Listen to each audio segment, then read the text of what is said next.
যেভাবে আর শিক্ষক সমাজের উপরে লাঠি পেটা করেছে মমতা ব্যানার্জির এই পুলিশ, খুব বাহাদুর হয়ে গেছিল মমতা ব্যানার্জির পুলিশ যখন শিক্ষকরা আর তাদের অধিকার চাইতে গিয়েছিল তখন তারা লাঠি পেটা হয়েছে। আর অন্যদিকে পুলিশের গাড়ি পুড়িয়ে দিল মমতা ব্যানার্জির দুধেল গাইরা। তখন কোথায় ছিল পুলিশ?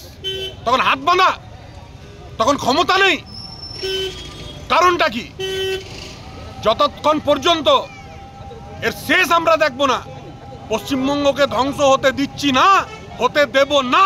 তাতে মমতা ব্যানার্জির যত ক্ষমতা আছে লাগাক। ভারতীয় জনতা পার্টি পশ্চিমবঙ্গের জনসাধারণের স্বার্থে, ছাত্র যুবদের স্বার্থে নিজের এই লড়াই লড়ছে, আর শিক্ষা ব্যবস্থাকে আবার পুনরুদ্ধার করতে এই লড়াই লড়ছে।